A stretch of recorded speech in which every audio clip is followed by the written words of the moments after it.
성령님 좋은 아침입니다. 이 시간 성령님을 초청합니다. 오늘도 내 안에 오셔서 하나님을 기쁘시게 드릴 것을 소원하게 해주세요.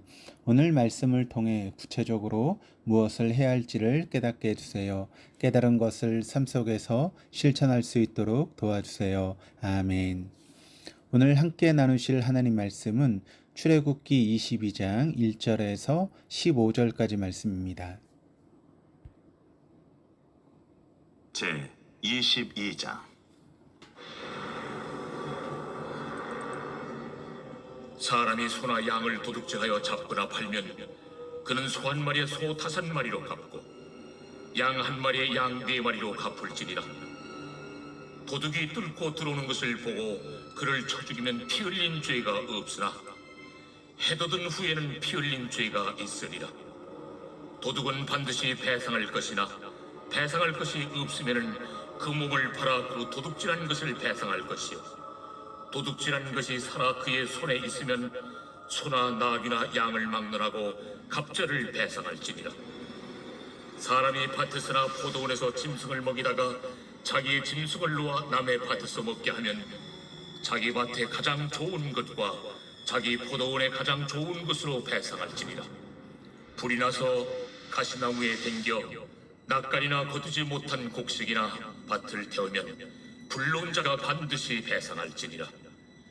사람이 돈이나 물품을 이웃에게 맡겨 지키게 하였다가 그 이웃집에서 도둑을 맞았는데 그 도둑이 잡히면 갑절을 배상할 것이요, 도둑이 잡히지 아니하면 그 집 주인이 재판장 앞에 가서 자기가 그 이웃의 물품에 손댄 여부의 조사를 받을 것이며, 어떤 이런 물건, 즉 소나 나귀나 양이나 의복이나 또는 다른 이런 물건에 대하여 어떤 사람이 이르기를 이것이 그것이라 하면 양편이 재판장 앞에 나아갈 것이요, 재판장이 죄 있다고 하는 자가 그 상대편에게 갑절을 배상할지니라.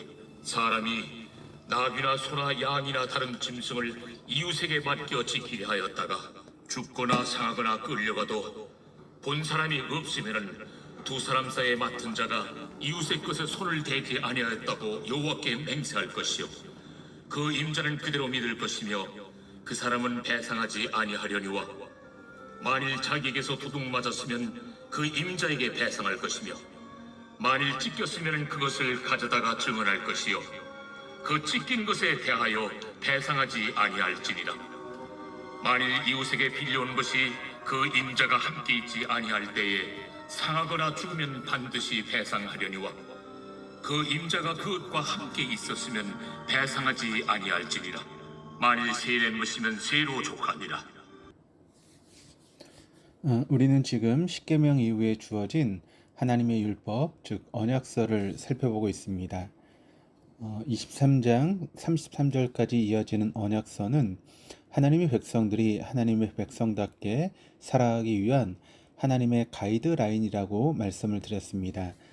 즉 하나님께서 우리에게 십계명과 함께 언약서를 주신 이유는 하나님께서 사람을 통제하고 단속하기 위해서가 아니라 인간이 인간답게 살기 위해서, 즉 인간의 자유를 위해서 주어진 것입니다. 22장은 크게 두 단락으로 나눌 수 있습니다. 1절에서 15절은 배상에 관한 법, 16절에서 31절은 도덕에 관한 법에 대해서 말씀하고 있습니다. 오늘은 도덕질과 같이 의도적인 범죄에 대한 손해배상과 고의가 아닌 과실에 대한 손해배상 규정에 대해 살펴보도록 하겠습니다. 하나님께서 정하신 손해배상은 상당히 엄격합니다. 사람이 소나 양을 도둑질해서 도살하거나 팔면 1절에 보시면 소 한 마리에 소 5마리로 갚고 양 한 마리에 양 4마리로 갚으라고 하셨습니다. 일반적으로 남에게 피해를 끼친 만큼만 배상하도록 하는데 도둑질한 경우에는 5배나 4배로 갚아야 하고, 만약에 배상할 능력이 없으면 그 몸을 팔아 그 도둑질한 것을 배상하라고 엄격하게 규정하였습니다. 그리고 도둑질한 짐승이 살아서 그의 손에 살아있으면 같은 종류의 짐승으로 갑절을 배상하도록 하셨습니다. 오늘 본문은 생계형 도둑이 아니라 이스라엘의 생활과 밀접한 관계를 갖고 있는 소와 양, 그리고 나귀와 같은 짐승을 도둑질한 경우에 대한 말씀입니다. 소는 농경사회에서뿐만 아니라 모든 문화권에서 소중하게 여겼습니다. 소는 힘든 농사일과 각종 짐부리는 일에 있어 없어는 안 되는 존재이기도 하면서 또 소의 각종 부산물은 주요 식량 자원이자 원자재로 생활 문화와 밀접한 관계를 맺고 있기 때문입니다. 마찬가지로 양도 많은 문화권에서 인간의 의식주를 해결하는 경제적 동물의 이용 외에도 상과 인간을 이어주는 역할을 맡아왔습니다.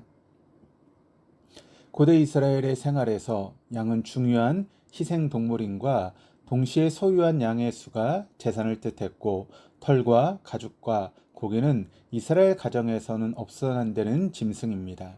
따라서 이처럼 이스라엘의 삶 속에서 경제적, 종교적으로 중요한 역할을 하는 소나 양, 그리고 나귀와 같은 짐승을 도둑질하는 것에 대해서 무거운 배상을 하게 한 것은 이웃의 재산에 함부로 손을 대지 못하도록 하시려고 하는 의도가 담겨 있습니다. 본문에는 남의 것을 훔치려는 도둑과 자신의 재산을 지키려고 하는 주인 사이에 벌어진 사건에 대해서도 언급하고 있습니다. 2절에서 3절 앞부분을 보시면 도둑이 뚫고 들어오는 것을 보고 그를 쳐 죽이면 피 흘린 죄가 없으나 해 돋은 후에는 피 흘린 죄가 있으리라. 그러니까 도둑이 한밤중에 남의 집에 침범했다가 죽게 되더라도 그 도둑을 죽인 집주인에게는 죄가 없습니다. 왜냐하면 당시에는 전기가 없기에 침입자를 알아보려고 불을 켰다가 주인이 먼저 죽을 수도 있기 때문에 주인이 그를 죽여도 정당방위로 인정받을 수 있게 하셨습니다. 그러나 사람의 식별이 가능한 해가 뜬 후라면 도둑이라 할지라도 함부로 죽어서는 안 되고 그를 벌하도록 재판장에게 데려가게 하셨습니다. 이 규정은 한밤중에 도둑이 들어 놀란 사람과 대낮에 들어온 도둑 모두를 보호하고 있습니다. 5절입니다. 사람이 밭에서나 포도원에서 짐승을 먹이다가 자기의 짐승을 놓아 남의 밭에서 먹게 하면 자기 밭에 가장 좋은 것과 자기 포도원에 가장 좋은 것으로 배상을 지니라. 가축을 풀어놓아 남의 밭이나 포도원에 들어가 먹게 하면 즉 남의 밭이나 포도원을 훼손하면 가축의 소유자는 자기 밭에 제일 좋은 산출물과 포도원에서 최상품의 포도나 포도나무로 배상해야만 합니다. 타인의 재물을 그만큼 소중히 여기라고 하는 의미입니다. 6절입니다. 불이 나서 가시나무에 댕겨 낯가리나 거두지 못한 곡식이나 밭을 태우면 불 놓는 자가 반드시 배상할 지니라. 농사철이 시작되면 땅속에서 월동하는 해충의 방제를 위해서 논두렁, 밭두렁을 태우거나 잡풀 소각 등을 했습니다. 그런데 이로 인해서 화재가 빈번해지자 산림 인접 지역에서는 논두렁을 태우기를 금지하고 있고 부득이하게 논두렁이나 밭두렁을 소각해야 될 필요가 있을 때는 시군 산림 담당 부서에 허가를 받아 공동 소각하도록 하고 있습니다. 가시덤불은 불에 타기 쉽습니다. 따라서 자칫하면 이웃의 재산에 피해를 줄 수 있기 때문에 하나님께서는 여하한 목적으로 들판에 불을 놓는 경우 주의할 것을 당부함과 동시에 남의 곡식이나 밭을 불태우는 결과를 초래했다면 반드시 배상해야 한다라고 말씀하십니다. 7절과 8절은 위탁에 관한 내용입니다. 사람이 돈이나 물품을 이웃에게 맡겼는데 그 이웃집에서 도둑 맞았는데 그 도둑이 잡히면 그 도둑질한 자는 갑절로 배상하라고 하십니다. 그런데 도둑이 잡히지 않으면 어떻게 해야 할까요? 위탁받은 사람은 위탁물을 잘 보관해야 될 책임이 있습니다. 따라서 위탁물을 잃어버리거나 도둑을 맞았다면 손실을 갚든지 아니면 재판장에 가서 자신의 잘못이 없다는 사실을 인정받도록 했습니다. 다시 말하면 재판장으로부터 잘못이 없다고 인정받으면 물품을 위탁한 사람은 더 이상 그 사람을 의심하지 말라라고 하는 의미입니다. 9절은 어떤 잃어버린 물건에 대하여 서로 자기 것이라고 주장하는 소유권 분쟁이 생길 경우 그 소유권을 주장하는 쌍방은 재판장에 가서 재판을 받아야 하고 재판장이 유죄 판결을 받은 사람은 상대편에게 갑절을 배상하도록 했습니다. 10절, 11절에서는 나귀, 소, 그리고 양과 같은 짐승을 이웃에게 맡겼는데 맡긴 짐승이 죽거나 다치거나 아무도 안 볼 때 끌려간다면 맡은 자는 그 이웃의 것에 손을 대지 않았다고 여호와께 맹세하면 맡긴 자는 그대로 맡아야 하고 맡은 자는 배상하지 않아도 됩니다. 그러나 도둑 맞았다면 맡은 자는 맡긴 자에게 배상해야 합니다. 그리고 만일 맡은 짐승들이 사나운 짐승에게 찢겨 죽었다면 그것을 가져다가 증거로 내놓으면 그 찢긴 것에 대해서 배상하지 않아도 되었습니다. 이웃에게서 빌려온 짐승이 다치거나 죽는 경우가 있습니다. 만일 빌려온 짐승의 주인이 없을 때 다치거나 죽었다면 반드시 배상해야 합니다. 그런데 그 짐승의 주인이 함께 있을 때 다치거나 죽었다면 배상하지 않아도 됩니다. 그리고 사용료를 내기로 하고 빌려온 짐승이 다치거나 죽었다면 배상하지 않아도 됩니다. 이상에서 배상에 대한 규정에 대해 살펴보았는데 중요한 점은 타인에게 피해를 입혔다면 반드시 배상하도록 하셨다는 데 있습니다. 배상하되 경우에 따라서 2배, 4배, 5배로 배상하라고 하셨습니다. 특히 도둑과 같이 나쁜 의도를 갖고 타인에게 피해를 입혔는데 배상할 능력이 없으면 몸을 팔아서라도 갚으라고 하셨습니다. 의도치 않게 피해를 주었다 할지라도 타인의 것은 자신의 것만큼 소중하기 때문에 배상하되 그보다 더 좋은 것으로 배상하라고 하셨습니다. 또한 남의 물건을 위탁받았으면 마치 자기 것처럼 책임감을 갖고 지켜야 하며 만약 위탁한 것에 문제가 발생했다면 맡은 사람은 배상하거나 책임이 없음을 재판장에 가서 판결받아야 하며 맡은 사람이 자신의 무죄를 하나님 이름으로 맹세하면 맡긴 사람을 더 이상 그를 의심하지 말라라고 하셨습니다.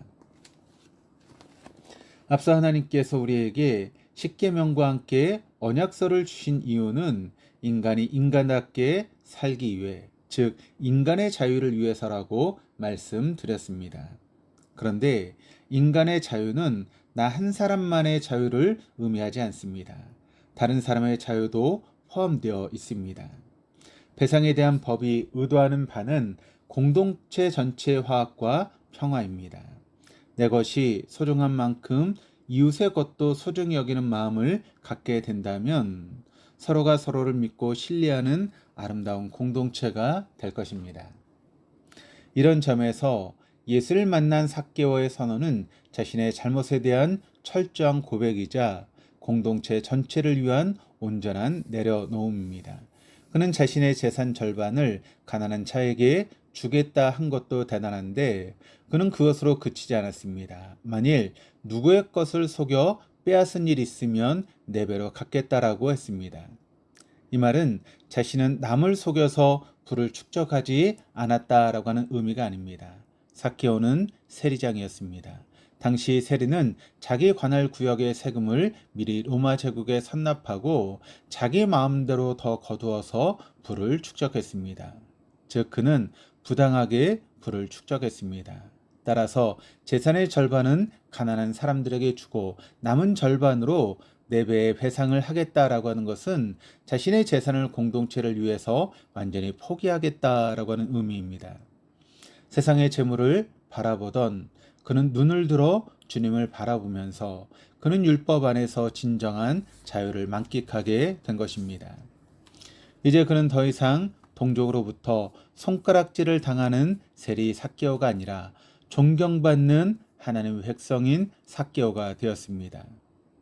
우리 모두 삭개오와 같이 율법 안에서 자유한 하나님의 백성으로 이웃의 것을 소중히 여기며 서로를 존중하며 살아갈 것을 결단하는 복된 시간이 되어줄 수 있기를 주님의 이름으로 축복합니다. 기도하시겠습니다. 하나님 아버지, 오늘 배상에 대한 법에 대해 살펴보면서 내 것만 소중히 여겼던 완악한 우리의 실상을 보게 해주셔서 감사합니다. 눈을 들어 주님을 바라본 삭개오는 내 것이 소중한 만큼 이웃의 것도 소중하다는 사실을 깨닫고 불의하게 모은 재산 모두를 공동체를 위해 내려놓았습니다. 이웃의 것을 탐하지 않게 도와주시고 삭개오와 같이 눈을 들어 주님을 바라봄으로 율법으로부터의 자유를 누리며 살아갈 수 있도록 도와주옵소서. 감사드리며 예수 그리스도 이름으로 기도합니다. 아멘.